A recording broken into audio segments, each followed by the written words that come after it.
job. First try. An update. Still no toilet paper, but they did have a couple of rolls of paper towel for those who might be willing to use an alternative. I made my way from the lazy river up here to the water slides. She was taking one for the team. Angel heavy, that snow angel. Jeepers, creepers, where'd you get those peepers? Jeepers, creepers, where'd you get those eyes? The fact that I'm inside this monster truck is pretty much a miracle. And look at, oh, he's smiling for the camera. We got to get him. Oh my goodness. He keeps on smiling. Getting pretty thick there. So definitely want to give yourself some time to wake up this morning, get that car defrosted, go ahead and get your scraper out. And this is the scene of an apparent early morning shooting where 3 people were taken away by ambulance, their condition unknown at this time. First responders did confirm that there was a standoff with police and that shots were fired at police. Mike Parsons said that despite the pandemic, new and existing companies still pumped money into the state and created new jobs. And I was talking to my coworkers before I left the station to come up here, and their favorite president, or the one they remember the most, is Ronald Reagan. What number president was he? 40. Okay, I don't know if that's right. I gotta look that up. I gotta Google that. I trust you though. Correct. It's actually correct. I left my gloves at home, but I did find a pair of socks in my work bag. I promise they are clean, but you gotta do what you gotta do, right? Our first place winner is a rookie, but Brooke, your pie takes first place. What? No way. I have to give a shout out to my grandma, who I was taking pictures and sending her text messages, making sure I was doing it right. Oh, she is on the horse. Well, Evie, I heard you and Nick talking. Yes, I had horses when I was younger, but these ones are not mine. And that's going to give the clear glass a totally orange look once it gets blown out. Next year, me and Dave, we're going to race. He's going to get this one because this is the slowest one, right? You don't want to pass on these brownies or else your game day will be incomplete. It's not every day that I let a 14-year-old be behind the wheel, but this is Trey from Marion and it's his boat, so I guess I'll let him get away with it today. See, but underneath my shirt, I'm wearing a little heart monitor, and that is displayed right there. And so kind of tell us about the different zones. I'm in the green zone. I need to get up to that orange, you're telling me. Now back to you, Evie and Dave. I don't know. Brooke? Hey, Brooke. Oh, my God. She just took it. And shut the casket. Is she okay? Well, when we hear about gun violence, our hearts go out to the grieving family. But how often do we think about the impacts a year or more down the road? One person who is lifting herself up and getting through the day-to-day is the girlfriend of the late Zaquan Campbell, Empress Hardiman. And this is her story. Go, Brittany. In just a few weeks, Empress Hardiman, or Emmy to those she's close with, will be throwing Essence a party for her first birthday. She's amazing. I love her. Like, she's everything. There's one person who'll be missing from the celebration, and it's the baby's father, Zaquan Campbell. He was fatally shot less than a month before Essence was born. Emmy and Zaquan started off as friends. We was on FaceTime, we played basketball, went out to eat, like listen to music. I don't know, we did a lot of stuff together. Although 3 years older, the duo would spend most every moment with each other when Zaquan wasn't in school. At that time I didn't have nobody, so yeah, Zaquan was like my best friend, my peace, you know. That relationship grew into something more, finding out in March of 2019 they had a child on the way. He was smiling and just was dancing and stuff. I was just looking back at him, smiling, I was laughing. It was funny. Not too long after the big news, Zaquan made the news himself. Tonight at 6, we're hearing from a Carbondale High School student who was on a school bus this morning when an incident erupted involving a gun. Just to think if he was to shoot me or my brother, then my mom would be without her kids. Like, it'd just be a world of hurt. A day Emmy will never forget. I was like, oh my God, like he could have got shot. Then again, I was like kind of happy because they did save a lot of people, because who knows what could have happened on that bus. Little did Emmy know her life and that of her unborn child would change forever just 6 months later on Halloween night, a time when the couple had been fighting. Before I answered the phone, I was like, she finna tell me Zaquan got shot. That's when, like, I just started praying. Less than 48 hours after his passing, Emmy stayed strong to carry on with a baby shower for Essence, but also to hold a balloon release in memory of Zaquan. I couldn't just sit there and just be sad. I had to keep going because I know that's what he would want me to do. There were times, though, when the sadness became unavoidable. So when I seen all his family come in and stuff, it just made me really emotional because they were really crying. They were crying bad. Emmy went into labor on her birthday, but little Essence made her way into the world the next day, November 28th, taking her first breaths at the hospital where her father took his last. I feel like she's meant to be for me, her mother for a reason. While Zaquan might not be by her side, Emmy does see much of him in Essence. Essence is very busy. She can't stop moving. That's Zaquan. She eats everything.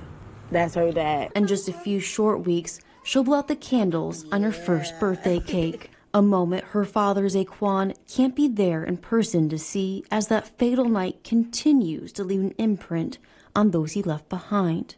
Although Emmy does believe he'll be looking down from up above. Emmy wants to be someone Essence can look up to and is looking to enroll into college classes to become a nurse so one day she can care for others. Although for now, being there for Essence is her main priority. And at this time, no one has been charged in the death of Zaquan Campbell. Reporting in studio, Brooke Slyer, News 3. Meet Rachel Rogers and her son, Killian. Killian just turned 2 years old, and like most his age, he's active. But Killian is also diagnosed with a duplication of the 22nd chromosome. It's caused severe growth disorders, and muscle mass is just almost non-existent. While Danielle Richards' daughter, Landry, has microcephaly. She has water on her brain. It's like potholes filled with water. You've probably never heard of it, but the condition causes many health problems: epilepsy, a feeding tube, as well as hearing and sight loss. Both moms enrolled their children into the early intervention program provided by the state that's for children until they reach 3. Parents pay a monthly fee based off of their income, and it helps to fill the gap on medical expenses the insurance doesn't cover. But the main thing is in-home therapy sessions that work around the parent's schedule. And Killian and Landry usually have a lot: physical, developmental, occupational, and speech therapy, and vision bi-weekly. The program has been vital to the toddlers making progress. Both moms even praise the program for moving so quickly to telehealth when the pandemic first hit. But there's been some issues, like not being able to get Killian in the same positions for muscle building as his physical therapist. That looks easy, but then they show us what to do, and we're like, how do you get him to do that? And trying to get a toddler to pay attention to a laptop or phone screen. I can't get him to stay in a screen to get him to do the exercises that they want. I rush home, I have to hurry up and get the laptop going, praying that the laptop doesn't freeze or the internet is going to work. Meanwhile, Danielle says some therapies are not even available for telehealth, or the therapist is not making an effort. I say we start back up in August. She will have missed out on 80 therapy sessions in home. And that's a huge difference. Like these last few months are like years in her life. The moms say now that the state has lifted some restrictions, it's time for in-home therapy to start back up. We need a plan on how to get them back on track, because she can't go a year without having actual physical contact, because she'll regress. She won't progress. Rachel feels the same way about her son, Killian. My 9-year-old, if it wasn't for the 0 to 3 program, he wouldn't be where he is today. And I want to make sure that he gets all that, while he can. Rachel and Danielle say they'll do whatever it takes to get in-home therapy again, whether that means wearing a face mask at all times, cleaning requirements for their home, or temperature checks at the door. And we need to get these services back in. What else we got? My raisins. I'm glad they keep giving me those because I love my raisins. It's been one of the biggest helps for me, not having to worry about, whether I'm going to eat decently. William Bazell is a veteran who lives just outside of Poplar Bluff. Well, I actually quit high school in order to join the Marine Corps. In 1974, he made his way to San Diego County, leaving his small town behind for the first time. After his basic training, he was stationed at Camp Pendleton, helping Vietnamese who left their country as refugees. We wanted to help, and they were very appreciative to the fact that we were offering as many things as we could to them. That included housing, medical, and food, some of the things he now relies on the Poplar Bluff VA for. And he's not alone, as VA staff volunteer each month to deliver food to 50 vets who are low income or at risk of contracting COVID-19 if they go out into public. One of those volunteers includes Wesley Gautreaux, who says he and other staff meet early at the VA on delivery day to unload food, bag up the items, and put them in cars so volunteers can start on their delivery routes. Anywhere from Cape Girardeau all the way down into Paragould, Arkansas.